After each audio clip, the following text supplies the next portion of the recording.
Assalamualaikum warahmatullahi wabarakatuh. Perkenalkan, nama saya Dede Hidayat Permana.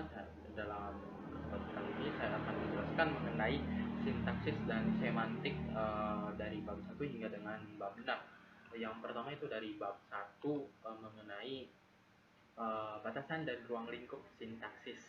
Sintaksis dalam bahasa Jepang itu disebut togoron atau sintakse, di mana sebagai cabang dari linguistik yang mengkaji struktur kalimat dan pembentukannya seperti itu. Dan jenis kalimat dalam bahasa Jepang ini dibagi menjadi dua, yaitu kozojo yang berdasarkan struktur dan imijo berdasarkan makna. Yang pertama akan dibahas itu adalah kojojo, kalimat berdasarkan struktur, yang dibagi menjadi dua, dokuritsu gobung, kalimat minim, dan jutsu gobung, kalimat yang berdasarkan berkonstruksi predikatif. Dokuritsu gobung ini menjadi dua, yaitu kandoshi, tanda seru, dan meishi atau nomina, seperti itu. Kandoshi sendiri banyak sering digunakan orang Jepang, yang terutama di chattingan gitu, seperti arigato, tanda seru, seperti itu. Meishi, kata benda.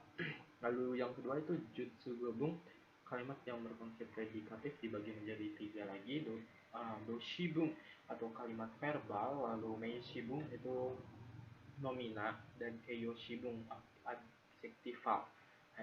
Lalu jutsu gobung ini dibagi menjadi dua lagi, yaitu tambung. Tambung itu kalimat tunggal, dalam satu kalimat tunggal itu memiliki informasi, ya, memiliki informasi, dan di setiap kalimat itu kalimatnya satu klausa, seperti itu. Lalu yang kedua itu ada fukubung, kalimat menjemuk yang di dalamnya terdapat berita. Oh ya, contohnya dari tambung itu seperti Airi Sangwa idol des. Airi itu seorang idol, seperti itu. Lalu yang fukubung itu di dalam kalimat itu memiliki informasi, ya, seperti kaze o hite daigaku yasunda, seperti itu. Lalu ada batasan dan imijo, kalimat berdasarkan makna. Ini menjadi dibagi dua lagi. Yang pertama itu yimiteki naiyo, dari segi isinya, dan dibagi menjadi dua, yaitu jotaibun menyatakan keadaan, kukushibun menyatakan aktivitas atau kejadian. Sebagai contoh, jotaibun itu Suzuki-san wa nihonjin desu. Lalu gokibun, jugyo wa 8 ji ni hajimaru. Seperti itu. Itu ada denpatsuteki kino. Dari segi fungsi penyampaian maknanya ini dibagi menjadi 4. Yang pertama itu hataraki kakenobun, yang menyatakan perintah, merei, seperti hayaku shiro, larangan kinshi ikuna, kaeruna, permohonan irai, seperti tehushi, seperti itu. Lalu kanyu ada kan shimasen ka, ishoni shio, lalu yang kedua isi gambo no kyotsukutsubun, menyatakan maksud, hasrat, isi, kemauan bagi saya atau lawan bicara, ya, untuk menyampaikan suatu hasratnya. Keinginan kibo, lalu harapan gambo. Lalu yang ketiga itu no betate no bun, yang kalimat itu mengandung berita. Lalu yang keempat itu toi kakenobu, menyatakan pernyataan. Toi kakenobu, lalu keraguan atau tagai nobu, dan ekspresi emosi, kantan arawasebu. Dan di bab 2 ada unsur pola kalimat serta gramatika dalam predikat. Unsur pola kalimat ini terdiri dari kalimat transitif dan intransitif. Yang kalimat pertama itu kalimat intransitif, karena nggak ada objeknya. Kodomo ga waratteiru, dan transitif itu yang memiliki objek. Suzuki ga ongaku o kiku. Suzuki mendengarkan musik. Dan kalimat adjektifal i atau ikeyoshi dan nakeyoshi itu kono shousetsu wa omoshiroi, ya, berakhiran ya kata sifat i, yaitu omoshiroi. Yamamoto-san wa shinsetsu desu. Jadi Yamamoto ramah, artinya ramah. Lalu ada kategori gramatikal dalam predikat. Satu, tingkat kehalusan dan bentuk positif negatif. Dari kedua contoh ini yang membedakan mungkin dari akhirnya Arimas dan Aru ya. Untuk yang Arimas itu formal, yang halus, lalu Aru itu yang informal, kayak lebih buat ke teman atau friendly ya, seperti itu. Lalu dua di atesis ya, gramatika yang menunjukkan hubungan antara partisipan atau subjek seperti itu. Dan di atesis ini terbagi menjadi aktif dan pasif. Yang aktif itu sensei ga airi wo kometa, guru memuji airi. Lalu pasifnya itu airi wa sensei ni homerareta. Berarti di sini bentuknya potensial homerareta. Lalu di bab 3 itu ada kala aspek dan modalitas. Kala atau jisei menyatakan waktu terjadinya peristiwa dan seiringnya waktu tersebut itu ada perubahan dalam verbalnya, verbal bahasa Jepangnya. Seperti dari ako itu mashita, terebi o miteimasu, genzai, ya sekarang, lalu mira yang akan datang itu mimas. Kalimat pada kalimat tunggal itu seperti yang dicontoh, yaitu mimas ya, langsung saja karena mempersingkat waktu. Mimas berarti kala akan, miteimas kala kini, lalu mimashita kala lampau. Dan kala pada anak kalimat ini disisipkan di pertengahan kalimat itu. Yang kalimat pertama itu nihoi itatoki kamera wo katta. Jadi dia sudah membeli kameranya pas lagi di Jepang. Lalu nihoi ikutoki kamera wo kau. Ketika si orang ini mau pergi ke Jepang, dia baru mau beringatan untuk membeli kamera, jadi belum dibeli kamera itu. Lalu ada chojisei, tidak berkala, atau lebih kayak emang dari dulunya sudah begitu, sono mama deh kona kanji desu.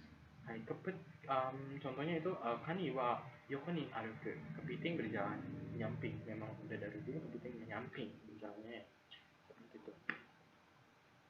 Lalu ada aspek atau so ya, menyatakan kondisi suatu perbuatan yang kejadian, apakah baru dimulai, sedang dimulai, atau sudah dimulai, dan berulang-ulang. Hashiru tokoro, hendak berlari, hashiridas, mulai berlari, hashiteru, sedang berlari, dan hashita, sudah melakukan peristiwa berlari tersebut.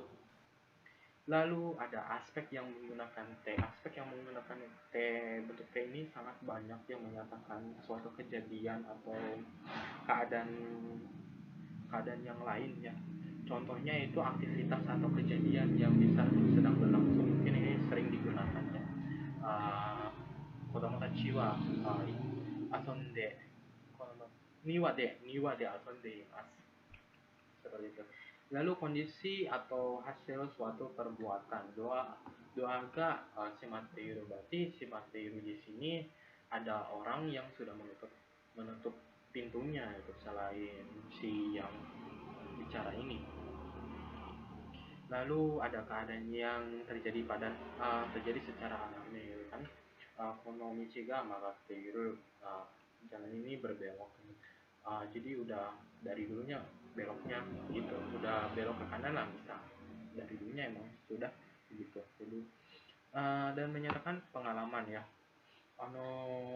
Kojo wa hongo takusan haiteru. Haiteru di sini bukan sedang menulis, tetapi si Kojo ini sudah melakukan menulis banyak buku itu, seperti itu. Dan pengulangan perbuatan yang dilakukan secara berulang-ulang. Ini mainichi agashi ga kite-iru. Jadi kite-iru ini sesuatu yang berulang-ulang ya, berkelanjutan. Si panganan ini setiap hari datang ke rumah saya. Dan ada lagi yang nggak sempat dimasukkan ke sini, yaitu teikuru dan teiku ya. Kalau teiku itu misal contoh, watashi kono hon wo motte iku. Jadi saya mengambil atau meminjam buku ini gitu. Perginya ya pergi dibawa pulang atau dipinjam di mana gitu. Seperti itu. Tekuru contohnya seperti Contohnya namimono wa katte kuru. Katte kuru di sini berarti dia pergi untuk membeli minuman dan datang lagi membawa minuman. Lalu ada modalitas atau hosei dalam menyatakan suatu sikap terhadap sesuatu kepada lawan bicaranya itu terbagi menjadi 10 ya jenis modalitasnya. Yang pertama itu kakugen atau keyakinannya, meyakinkan si lawan bicara. Lalu merei perintah, kinshikyoka larangan, ira atau mohonan, toi keharusan, ishimoshi de kanyu maksud atau yang akan disampaikan kepada lawan bicara gitu. Gambo keinginan, gaigen dugaan, setsume alasan, hikyo perumpamaan. Lalu ada di bab 4 ini ada teori analisis kalimat ya. Pertama analisis IC ya. Menganalisis kalimat, pertama kalimat dibagi dalam dua bagian besar, yaitu bagian subjek dan predikat. Dalam kalimat taro wa atarashi kuruma o kata, ini dibagi menjadi dua, yaitu bagian subjeknya itu adalah taro wa, dan bagian si predikatnya itu atarashi kuruma o kata. Seperti itu. Jadi dalam satu kalimat itu dijabarkan lagi. Dan analisis IC juga bisa menganalisis frase, sedangkan dari kalimat atarashi heya no terebi menjadi atarashi heya atau atarashi terebi. Jadi dalam satu kalimat atarashi heya no terebi ini bisa menjadi dua arti ya. Bisa ruangannya yang baru atau terebinya yang baru, seperti itu. Jadi bisa terdapat dua arti. Teori gramatikal generatif, teori struktur frase yang tadi sama, bahwa kalimat terbentuk ya. Contohnya itu taro wa jiro ni jibun no heya de benkyou saseta. Jadi dalam satu kalimat ini bisa memiliki dua arti ya.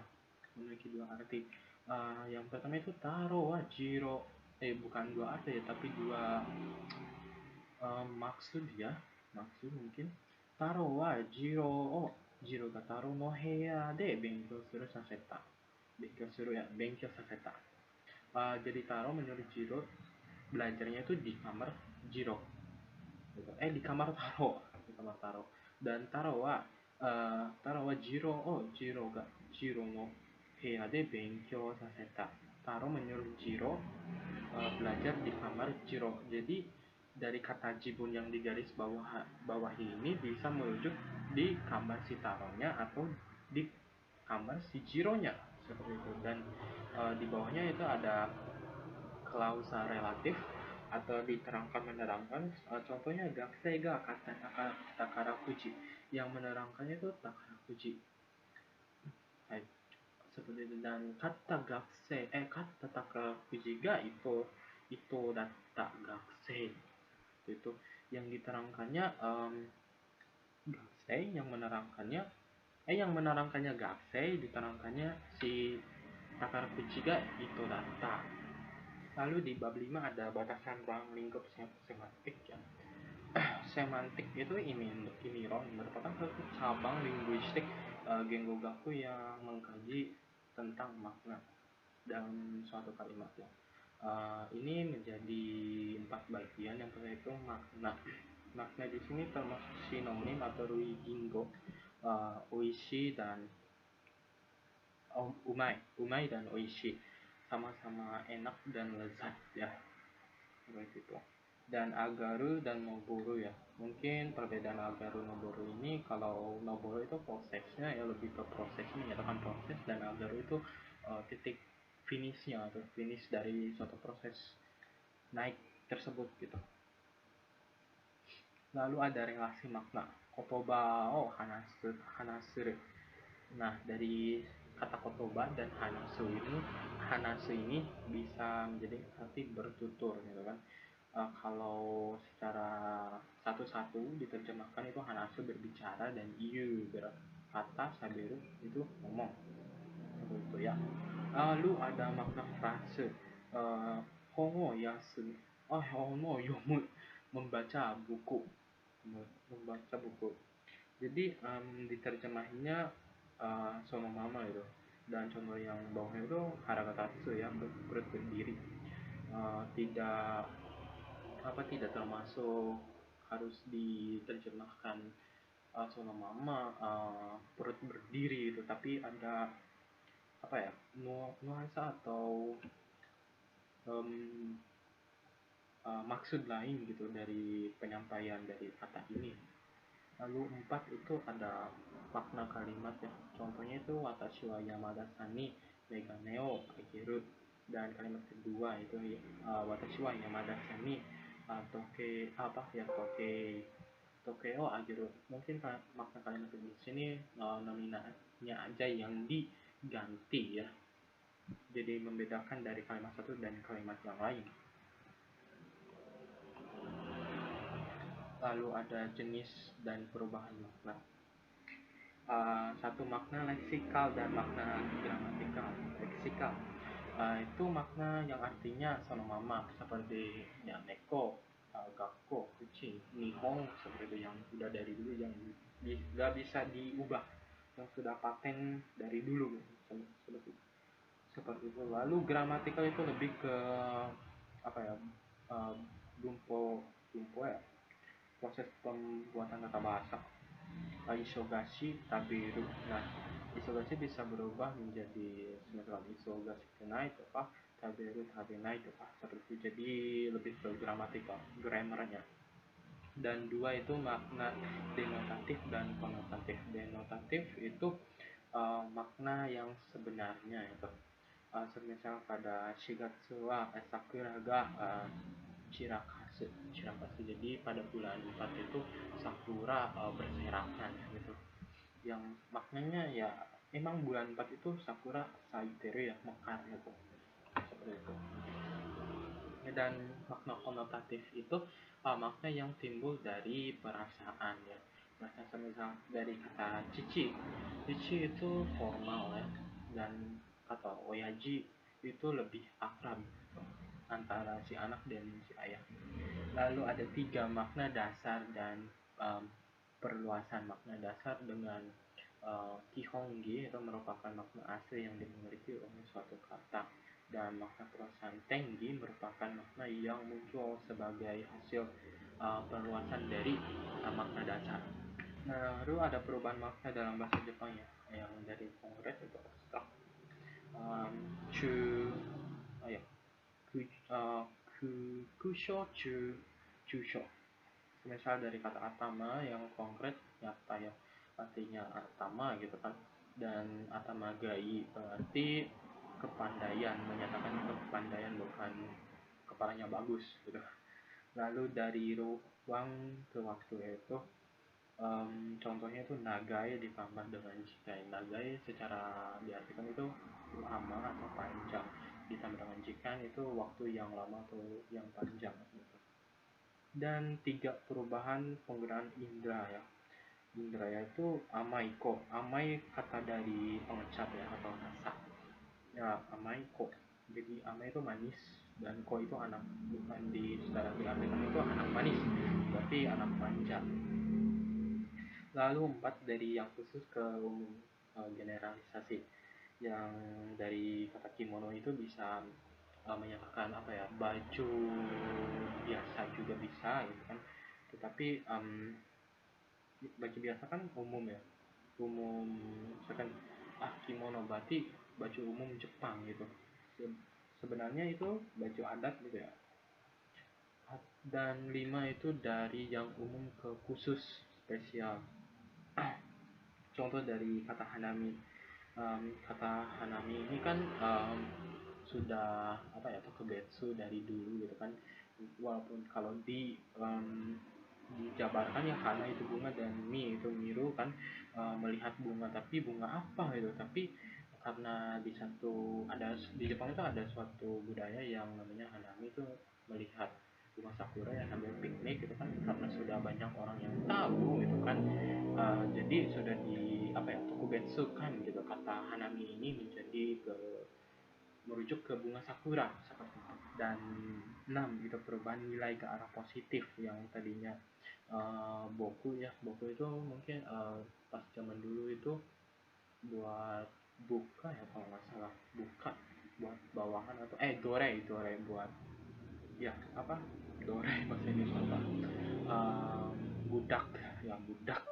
Tetapi boku di zaman sekarang udah lain lagi, bisa menyatakan saya laki-laki seperti itu. Dan perubahan nilai ke arah negatif ya, sama ya, pas waktu dulu itu saya lupa ya menyatakan apa ya, tapi sama itu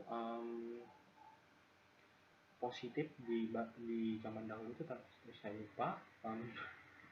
Tetapi di zaman sekarang kalau disebut kisama itu nggak sopan gitu. Lalu di bab 6 itu ada semantik bahasa Jepang. Yang pertama itu kajian tentang kosakata, makna arti ya, oishi enak. Jadi kata oishi ini kalau misalkan mau bilang tidak enak badan yang dalam Indonesia itu mungkin ada gak oishi kena. Jadi itu aneh ya kata ada oishi kena, karena oishi ini cuman hanya digunakan buat makanan saja. Lalu dua huruf kanji dan kana. Dalam ini kan contohnya itu ada hakaru ya. Hakaru di sini ya, kanjinya berbeda, tetapi huruf kananya itu atau hiragananya itu sama, dan cara pelafalan bunyinya juga hakaru. Tetapi karena berbeda kanji, maka berbeda juga penggunaan hakaru di sini. Walaupun sama-sama mengukur, tapi yang hakaru pertama itu untuk mengukur skala angka gitu, dan hakaru ini, yang hakaru kedua itu mengukur penghitungan waktu. Dan hakaru um, terakhir itu untuk volume atau berat ya, karena kanjinya itu dari kanji apa, berat ya. Terus ada pelafalan hatsuon dan tanda aksennya.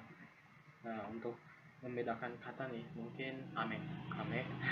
Nah, sama-sama apa ya, pelafalannya sama, tetapi artinya beda ya. Cara membedakannya atau cara membedakannya itu dari pelafalannya. Misalkan yang titik hitam itu ame ya, ame seperti itu. Lalu ada 4 jenis kata hishibu, hishibunbui, byoki na hito, ya byoki na hito.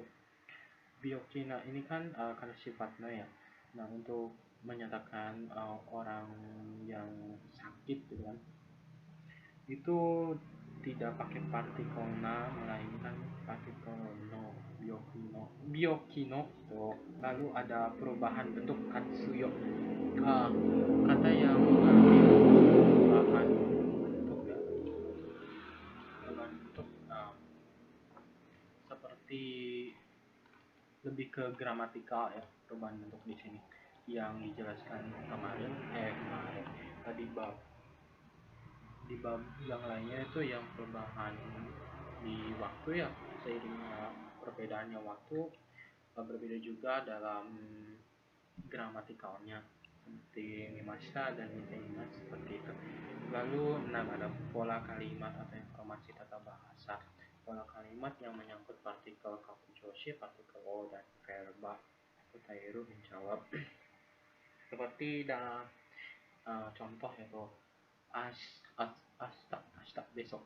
Lalu asu formal, myonichi sangat formal, dan ashita percakapan sehari-hari. Lalu dari kinonya sendiri itu ada kino, percakapan sehari-hari, dan formanya itu sakujitsu. Dan contoh yang lainnya mungkin kyonen dan sakunen ya. Lalu 7 contoh penggunaan yorei. Hikoshi, pindah rumah ya. Nah, hikoshi jadi perpindahan ini artinya berpindah, tetapi pindahnya itu lebih ke digunakannya pas kapan atau bagaimana gitu. Kalau hikoshi berarti dibunuhnya pas pindah rumah, dan Ido itu pindah posisi dari A ke B, atau posisi divisi atau bagian seperti itu. Seperti itu. Em, aduh lupa kanjinya ya, saya baca. Ini kalau nggak salah Tekyo ya, Tekyo kalau nggak salah dibacanya itu. Pindah hanya untuk memindahkan barang ya, memindahkan barang ke gudang misal, seperti itu. Lalu ada B, metode kajian kosakata. Nah, analisis komponen data Seibun Seki. Di sini contohnya itu seperti ninggeng. Ninggeng ini berarti ada dibagi menjadi dua jenis, ya, perempuan dan laki-laki, seperti itu ya. Dan bisa apa? Um, Diartikan bisa insang, jantan, dan seninggeng gitu kan. Dan dibagi lagi menjadi josei, Nanoko, seperti itu. Lalu ada dua analisis Imitokusho dalam uh, Igiso. Ada makna yang umum sudah merupakan keputusan bersama dan mayoritas sudah tahu ya, Igiso. Seperti Kemushi, Ningen ni kiwareru, kirawareru ya, tidak disukai oleh manusia. Dan kata karai, mungkin Nihonjin nitote wa daitai nigate. Jadi kebanyakan orang Jepang kan karai no ga nigate, seperti itu. Mungkin segitu saja penjelasan dari saya. Mohon maaf bila ada yang salah kata atau kurang jelas. Wassalamualaikum warahmatullahi wabarakatuh.